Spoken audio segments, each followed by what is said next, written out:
ladies, wait a minute, ladies and gents, as of recently, this is Linda, Fachick777, and today I'm coming at you with a quick tutorial on a less expensive texture product to use to texture your projects and add texture to your scrapbook pages and stuff like that. So first off, I have to thank Bona, Live Love Scrap, because she got my mind operating.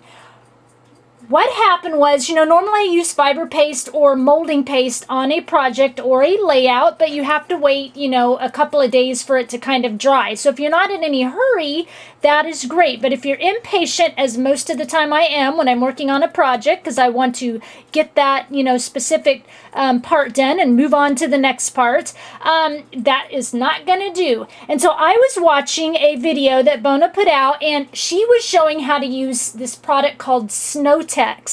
And I thought, oh, that's great, and then of course in the next thought I thought, but I'm gonna have to order it. I wish there was something I could use, maybe out of a home improvement store. And before I even got that whole thought out, Bona said, and if you don't have Thanx, you can try a product like stucco. Stucco works really great and dries just as fast. So I'm like, awesome, thanks Bona. So I am on the hunt for stucco. Now ladies, I live, kind of Oregon coast area. There's a lot of little towns around me within, there's 4 towns within about a 30-mile radius, and we don't have access to like Home Depot or Lowe's or anything like that. That's about 45 minutes away. But there's lots of, there's Walmart and things like that, and lots of other smaller locally owned home improvement stores, stuff like that. So, no problem. I'm thinking, great. So, of course, I check Walmart, nothing.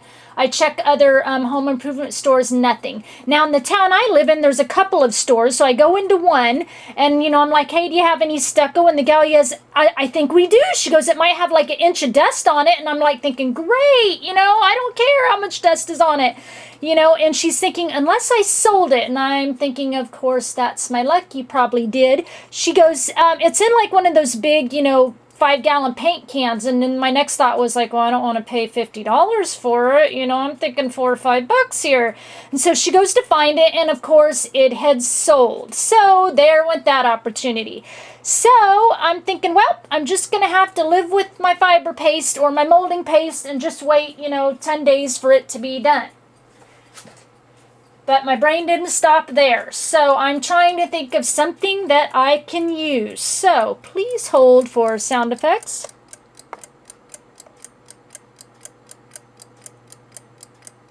A lot of time goes by, ladies. Yes, that was a clicking clock.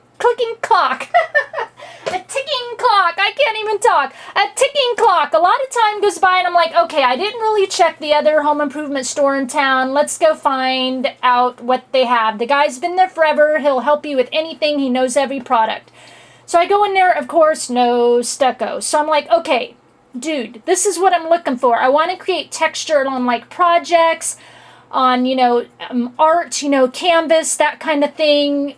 Dries fast, want to be able to paint over it. What could I use? So he's like, well, let's go take a look. So we go down the aisle with all this stuff. There is that like stuff in a spray can to popcorn your ceiling, stuff like that. Nope, too messy. Don't want none of that.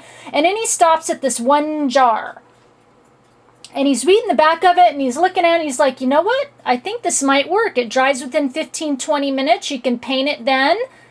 Why don't you try it? And this little jar is only like $3. I'm like, awesome, right up my alley. He says, you'd have to figure out a way to texture it though. And I'm like, I can figure it out. I've got an idea, not a problem. So I grab it, ladies, and it works. I am so happy. Woo, woo! And I don't have to wait for it to dry. And the thing that I tried it on, which is a 36-inch long shelf, I did not sand it first because I wanted to try it. It was a used shelf I got. It was kind of a gloss paint on it, but I didn't want to sand it. I didn't want to do any prep work because I wanted to see if this stuff was going to stick. And it did. Cha-ching! We got a winner. So ladies, I'm going to show you. Oh, pardon me. My cuckoo clock's going off. One moment, please.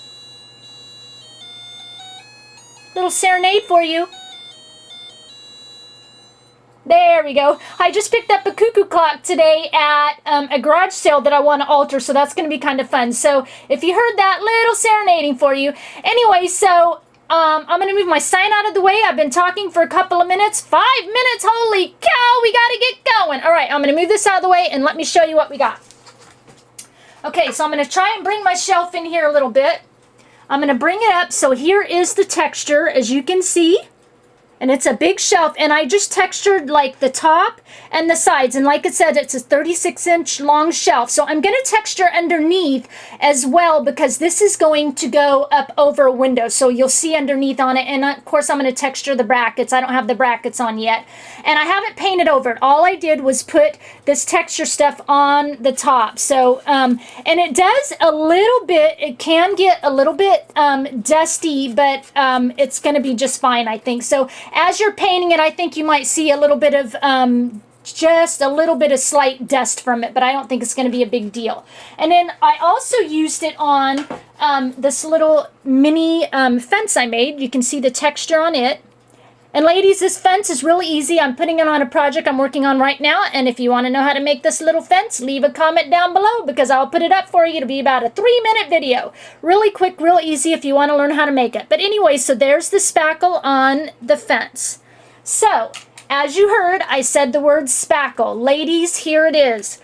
Lightweight spackle. When the guy handed it to me, he goes, okay, so the lightweight's probably going to be the best. And I'm like, you're right, that really is lightweight. It feels like I'm holding a marshmallow.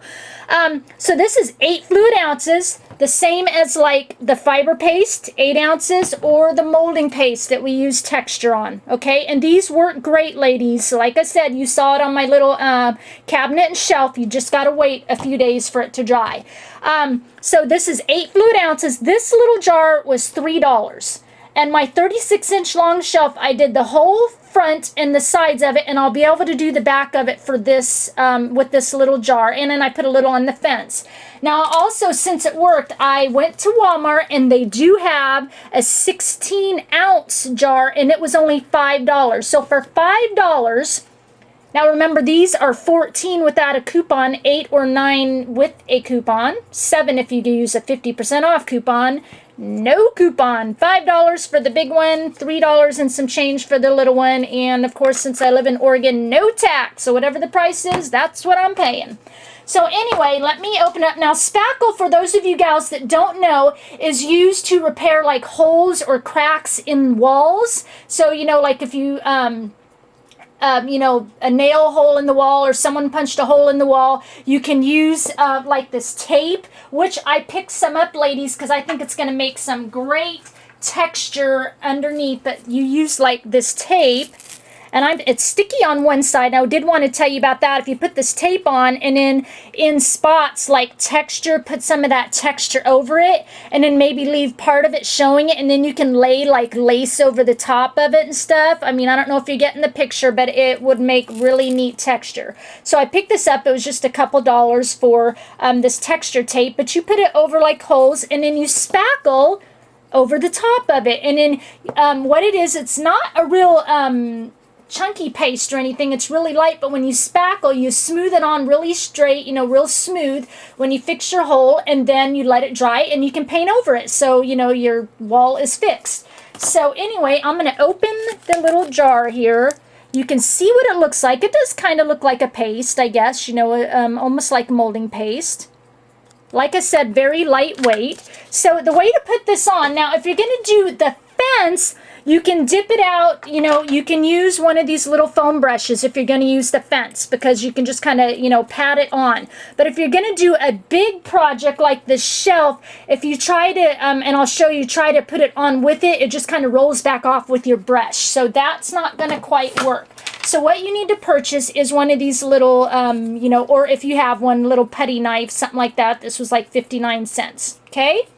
So I'm going to bring my shelf back up so I can show you how to work it.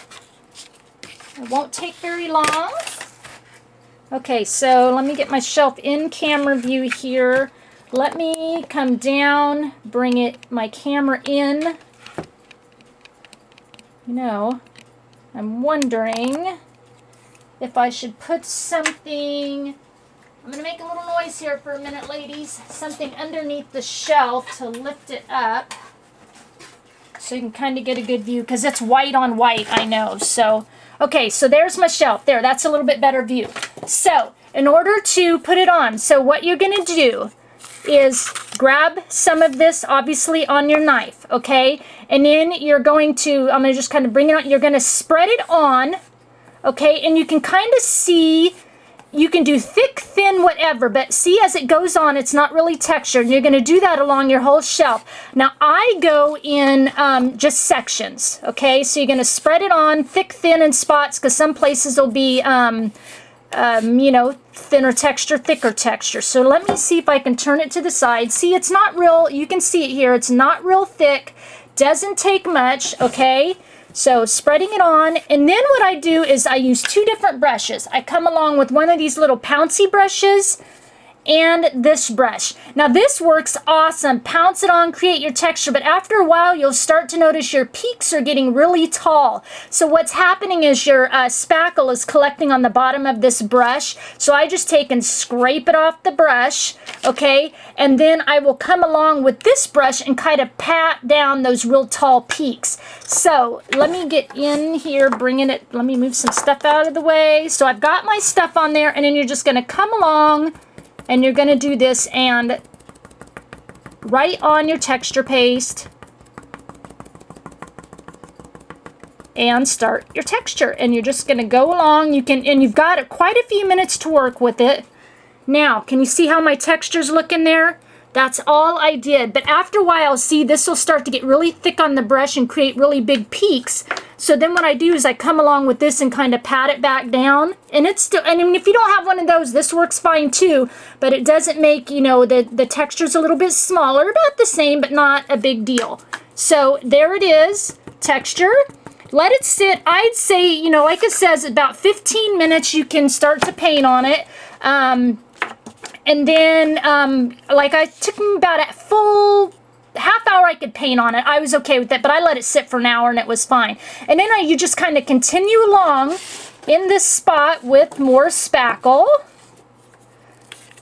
You know, kind of go over this. You'll probably hit over some of the spackle that you've already, you know, worked with. Not a big deal. Moving right along with your spackle, adding it. You can go thick, thin, whatever. And then you come along and you start in with your pouncing again, real quick, and see how easy and quick. I mean, I've got like, you know, a nice big, what, 6-8 inch section already done already. And you can come back over here, you know, and if you want your texture bigger, pull up on your brush. You know, you'll start creating peak. Let me pull this in. See how I'm starting to create some little bit different peaks here versus just kind of a powder soft look. So, I mean, that's it, ladies. That is your texture. And, you know, when I did something little like that little fence, you know, I just textured on with the brush. Now, if you try to, like, bring it on with your, like, a paintbrush this way, it doesn't really work as good, and it just kind of comes back off on your brush, or it rolls up, or you just kind of wipe it off. So you have to put it on with your this and then pounce it on here with your little foam brushes. So, ladies, there you have it. Quick, easy, lightweight spackling. That's going to be our texture. We're going to be able to work with it really quick. And when I put it on this fence, it was dry within like 5-10 minutes. Really quick, real easy, and I could use it. So, ladies, and excuse me, gents, I have to get used to that. Ladies and gents, there it is, a quick tutorial, what to use. Quick texture on your products, on your papers, on whatever. Now, I don't really see where this says acid-free, so you might not want like it on your photos if you're doing it on layouts, but you can certainly have it around your photos. I just wouldn't put it on your photos, okay? And then, of course, on any of, you know, wood products or anything like that, anything else you can think to use it on. Okay, so I will be back with another video soon. And ladies and gents, thanks for sharing your time with me, and I'll talk with you again soon. Bye!